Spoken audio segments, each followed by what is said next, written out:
inflacionário colapso da economia, seguido por caos social ou guerra. Esta situação iminente e não saudável será filtrada pela sociedade, criando problemas a todos os níveis. Não há dinheiro para rendimento garantido, sistema de saúde universal, renovação de infraestruturas. Somos como dependentes viciados. Mas o vício não é heroína, é o dinheiro do crédito. E, eventualmente, a nossa capacidade coletiva de pedir empréstimos e reembolsar tanto crédito torna-se exaustiva. Isso cria, então, uma constante necessidade pela expansão do crédito a novos mercados. E, em essência, criando um imperativo fiscal para obrigar toda a gente do mundo a ir cada vez mais e endividar-se para sempre. Nos Estados Unidos, essa constante expansão da dívida levou uma dívida total do mercado do crédito em 2008 de mais de 53 trilhões de dólares, o que é cerca de 5 vezes mais que o produto interno bruto do país. Então, o mundo, no seu geral, está contente com o final da transação dos empréstimos? Provavelmente não. Mas o mundo, no seu geral, quase não tem consciência da origem desses problemas. O sistema ilusório de falsificação e o controle oculto que é o sistema bancário moderno. Então, e os bancos? Como é que os bancos tiram vantagem nesse sistema? Bem, em primeiro lugar, colocando somente uma pequena fração do dinheiro que eles emprestam, os bancos obtiveram um rio de rendimento a partir dos juros dos empréstimos dos consumidores e das hipotecas. Em segundo lugar, utilizando seus poderes de crédito, adquirem grandes títulos das empresas e dos governos. Ou seja, os bancos apropriam-se do controle dos governos e das empresas. E em terceiro lugar, devido a inevitáveis faltas de pagamento, os bancos ganham títulos legais de propriedades reais em volta do mundo todo. E, finalmente, se o pior acontece, se os mutuários têm falhas em massa, causando aos bancos imensas perdas, os governos são forçados a salvar os bancos, com resgates multibilionários para salvar o sistema financeiro. E com o que é que são financiados estes resgates? Adivinhou? Mais dívida de impostos. Dívida. Esse sistema está muito bem formulado. E a maioria das vítimas não tem conhecimento disso. Se está agora pensando que deveria haver uma lei para isso, existe um conjunto de leis que faz com que tudo isso seja legal. É importante que você reveja esse segmento novamente e até os outros segmentos também, caso você não entenda bem o que foi dito. Porque a questão da economia mundial é complicadíssima. Eles fazem dessa forma para que a gente não os alcance. Então é proposital, mas é muito importante nós sabermos.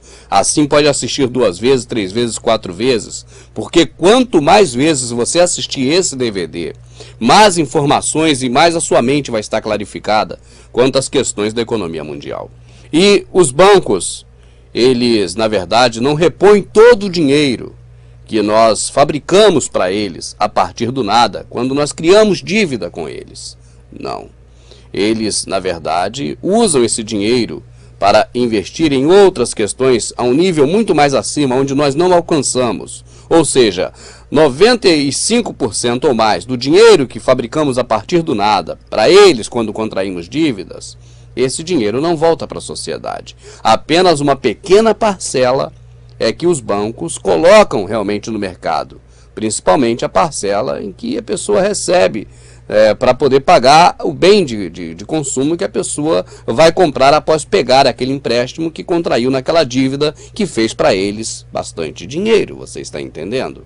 Agora, já que os bancos não conseguem muitas pessoas para pegarem emprestados, porque essas pessoas estão com o nome no Serasa, porque essas pessoas estão com dificuldades, eles vão tentando criar cada vez mais métodos para poder a pessoa restabelecer o crédito. Por isso, taxaram de 5 anos o período para que a pessoa possa ficar inadimplente e depois zere novamente, porque eles precisam desses clientes. E se você observar um fato interessante, presta atenção.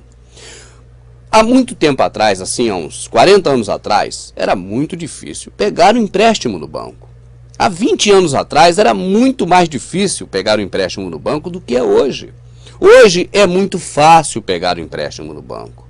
Os requisitos para pegar um empréstimo no banco hoje são mínimos, tanto que as pessoas ficam nas ruas, dando aquele papelzinho que eles ficam fazendo assim, o tempo todo, oferecendo empréstimos para as pessoas.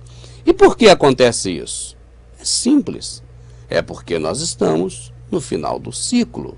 E no final de um ciclo, quando vai haver um boom geral da economia, há necessidade de realimentar o sistema e continuar realimentando para que adie o máximo possível esse boom, essa explosão no final do ciclo econômico, que ocorre de tempos em tempos, como nós vimos no segmento anterior e ainda neste segmento também, quando nós analisamos neste segmento o processo individual de cada empréstimo, que ele vai sendo quitado e tem que ser criado outro, quando nós vimos aqueles gráficos um em cima do outro.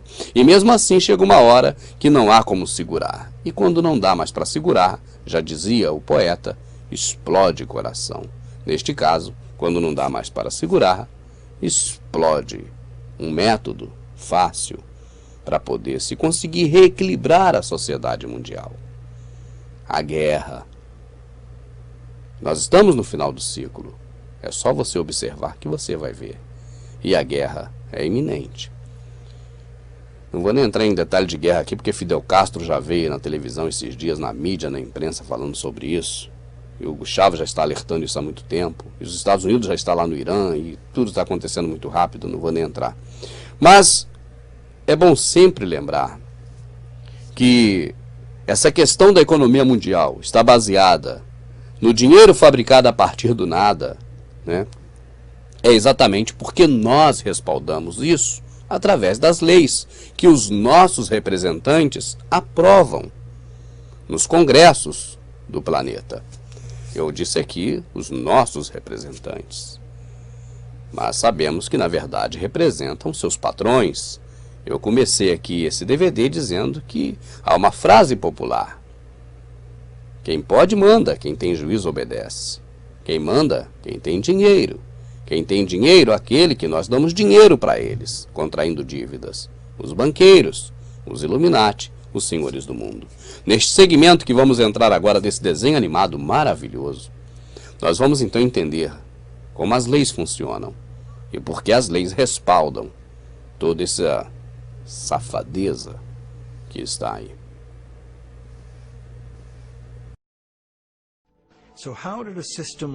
Então, como é que um sistema como esse se transformou em lei?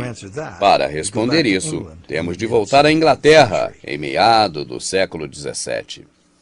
Quando roubar se torna um modo de vida para um grupo de homens que vivem na sociedade, eles criam para eles mesmos, ao longo do tempo, um sistema legal que o autoriza e um código moral que o glorifica. Frederick Brait, economista político.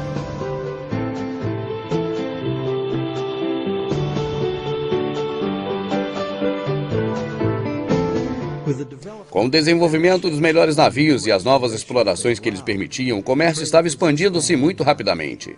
E para desenvolver o comércio, especialmente entre grandes distâncias e períodos de tempos, os contratos escritos eram cada vez mais importantes e eram mais sofisticados. Sob a lei comum inglesa, que já havia estabelecido há muito tempo, um contrato só poderia ser real se algo de real substância fosse trocado. Uma transferência de bens ou direito de propriedade era a coisa real das trocas. E era isso que os tribunais avaliariam como sendo justos, não somente as palavras do documento.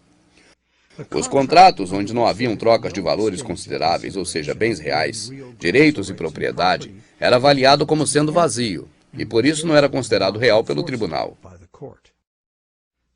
Então, um contrato em que o mutuário dá como garantia um carro que não possui, em troca de uma promessa de pagamento de um banco, nem sequer seria qualificado como um contrato real. Não seria legalizado por nenhum tribunal da lei comum da época. Bem como na eventualidade de uma disputa do contrato.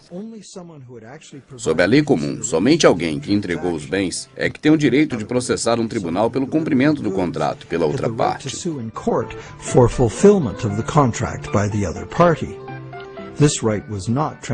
Esse direito não era transferível a uma terceira parte.